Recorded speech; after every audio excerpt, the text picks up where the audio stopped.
सोमवार से जिस तरह से एक अफवाह फैल रही थी परभणी ज़िले में, एक सोशल मीडिया पर एक न्यूज़ चल रही थी और न्यूज़ के चलते जो फेक न्यूज़ चल रही थी उसी के चलते हमने कल 30 अगस्त 2021 को परभणी के निवासी उप जिलाधिकारी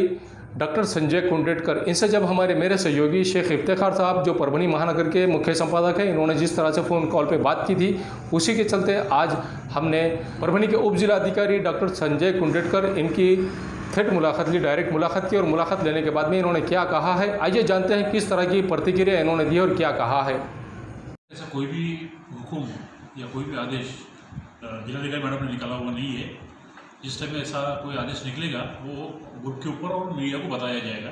तो किसी अफवाह के ऊपर आप विश्वास मत रखिए। जनता से क्या आह्वान करना चाहेंगे जिस भ्रम में जनता, वही बोला आपको, कोई भी अफवाह के ऊपर विश्वास मत रखिए। जो भी हुक्म यहाँ से होगा कलेक्टर ऑफिस से मैडम के सिग्नेचर का, वो मीडिया को और पेपर के अंदर उसकी पूरी प्रसिद्धि देंगे ताकि कॉमन पब्लिक को भी पता चल सके। चलते हैं अगली खबर की तरफ। शेयर करें, लाइक करें, कमेंट्स करें और सब्सक्राइब करें, साथ ही साथ बेल आइकन को दबाएं ताकि आने वाली वीडियो। एक वार्ड एक नगर सेवक, जिस तरह से ये संकल्प महाराष्ट्र गवर्नमेंट की है उसी के चलते आज वंचित बहुजन आघाड़ी की, आज परभणी जिले के वंचित बहुजन आघाड़ी के जिलाध्यक्ष आलमगीर खान साहब, इनसे जब हमने मुलाकात की, इनसे मुलाकात करने के बाद में इन्होंने किस तरह की प्रतिक्रिया दी है, आइए जानते हैं किस तरह से इनकी प्लानिंग रहने वाली है। परभणी जिले के जिस तरह से अब स्थानिक स्वराज्य संस्था के जिस तरह से इलेक्शंस होने वाले हैं, ये किस तरह की प्लानिंग करने वाले हैं। परभणी ज़िले के तालुका प्लेस पे नगर पालिकाओं में जिस तरह से इलेक्शन होने वाले हैं, और यही नहीं, इसके साथ में परभणी शहर महानगर पालिका की 2022 में जो इलेक्शन होने वाले हैं, इस बारे में भी किस तरह की प्रतिक्रिया परभणी के वंचित बहुजन आघाड़ी के जिलाध्यक्ष आलमगीर खान साहब इन्होंने दी है, आइए जानते हैं। परभणी ज़िले के जो तालुके हैं उन तालुकों में किस तरह से नगर पालिकाओं में इलेक्शन लड़वाने वाली वंचित बहुजन आघाड़ी और परभणी शहर महानगर पालिका की इलेक्शन किस तरह से लड़वाने हैं। जितने अभी चुनाव आने वाले हैं, इंतखाबात हैं, सभी इंतखाबात में चुनाव में वंचित बहुजन आघाड़ी अपने उम्मीदवारों को उतारेगी और हमारा चुनाव में लड़ने का मकसद और जनता के बीच जाकर उनसे ये पूछना कि जिस तरीके से आज परभणी ज़िले को हम देखते हैं और दूसरे ज़िलों से अगर हम कंपेयर करते हैं तो इतना बैकवर्ड ज़िला शायद ही परभणी को लेकर जितनी परभणी की आवाम के साथ नाइंसाफ़ी की गई वो किसी और ज़िले में की गई होगी। क्योंकि जिस तरह से आप देखेंगे कि परभणी के बाद जो ज़िले नए क़ायम हुए बने उसमें कितनी तरक्की आई और परभणी इतना पिछड़ा क्यों रह गया। इसकी वजह यही रही कि यहाँ पर बराबर से नुमाइंदगी नहीं की गई,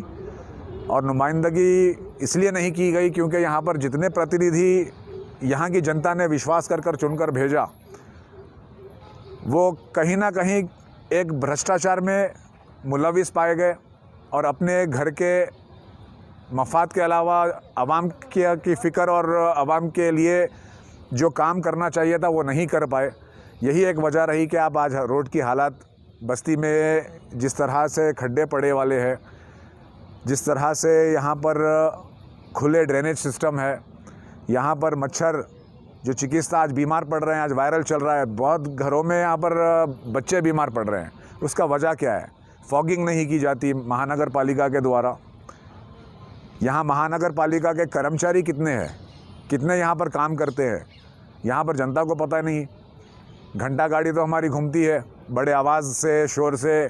लेकिन आप देखते हैं कि हमारे शहर को जितना खूबसूरत बनाना चाहिए था, ये लोग 30 साल 35 साल में जो तरक्की देना चाहिए था वो नहीं दे पाए। और वंचित बहुजन आघाड़ी इस बार जब चुनाव में उतरेगी तो अपने एजेंडे को, अपने मैनिफेस्टो को लेकर जनता के बीच अपनी बात रखेगी और उम्मीद करते हैं कि जनता इस बार बहुत तगड़े पैमाने पर, बहुत ही सोच और समझकर ये एक परिवर्तन लेकर आएगी और इंशाअल्लाह ताला वंचित बहुजन आघाड़ी बहुत बड़ी ताकत यहाँ पर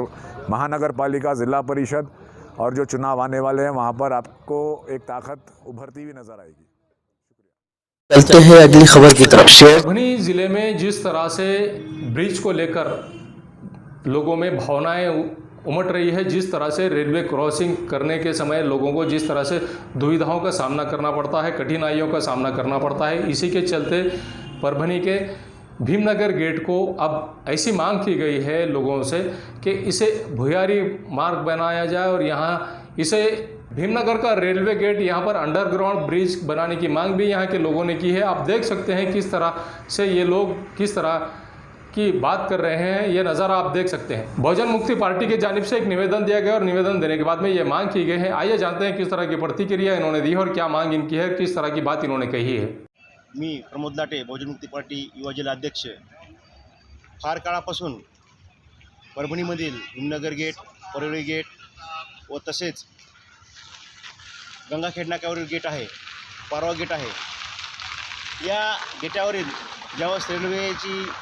ये जा असते त्यावेळेस गेट बंद असतो आणि यावेळेस रहदारी वाढते आणि रहदारीमुळे भरपूर प्रमाणामध्ये गर्दी होऊन नाहक जनतेला त्रास होतो आणि यामध्ये जे काही पेशंट असतात, अपघात झालेला असो किंवा इतर काही, तर त्यांनासुद्धा त्रास होत आहे। या श्री बहुजन मुक्ती पार्टीचे जिल्हाध्यक्ष साळवे साहेब यांच्या आदेशान्वये आम्ही आंदोलन करत आहोत। जर लवकरात लवकर हा भुयारी मार्ग तयार नाही झाला तर आम्ही लोकशाही मार्गाने मोठ्या प्रमाणात जनआंदोलन करू। जय भीम।